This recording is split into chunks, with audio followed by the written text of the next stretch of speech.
નમસ્કાર ખેડૂત મિત્ર, કેમ બધા જ ખેડૂત મિત્ર મજામાં ને? હું આશા રાખું છું કે બધા જ ખેડૂત મિત્ર મજામાં છે. ખેડૂત મિત્ર, આજે આપણે માર્કેટિંગ યાર્ડ રાજકોટની ભાવની માહિતી લઈને આવ્યા છીએ.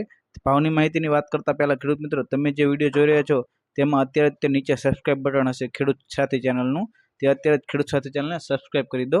આપણે હવે વિડીયોની આગળ વાત કરીએ. ખેડૂત મિત્ર, આજે જે આપણે વાત કરવાના છે તે રાજકોટ માર્કેટ યાર્ડ ભાવની વાત રહેવાની છે, જે તારીખ 23/2/2026 ભાવ રહેવાના છે. જેની અંદર વાત કરીએ તો કે કપાસ બીટી, જેના ભાવ 1390 થી લઈને 1590 સુધીના ભાવ છે.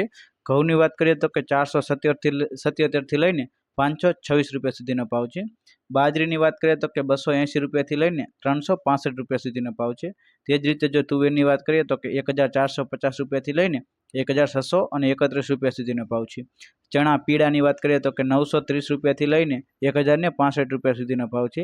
મગની વાત કરીએ તો કે 850થી લઈને 1747 સુધીનો ભાવ છે. વટાણાની વાત કરીએ તો કે 801થી લઈને 1400 રૂપિયા સુધીના ભાવ છે. જીરુની વાત કરીએ તો કે 3750થી લઈને 4470 રૂપિયા સુધીનો ભાવ છે. એરંડાનો ભાવ 1206 થી લઈને 1258 સુધીનો ભાવ છે. કાળા તલ 2400 થી લઈને 4300 રૂપિયા સુધીનો ભાવ છે. વરિયાળીની વાત કરીએ તો કે 1300 થી લઈને 1715 રૂપિયા સુધીનો ભાવ છે. ધાણા 1550 થી લઈને 2000 રૂપિયા સુધીનો ભાવ છે. આ તમામ ભાવ રાજકોટ માર્કેટિંગ યાર્ડના રહેવાના છે. જો ખેડૂત મિત્ર માહિતી સારી લાગી હોય તો આ ચેનલને સબસ્ક્રાઇબ કરો, લાઇક કરો અને શેર કરો.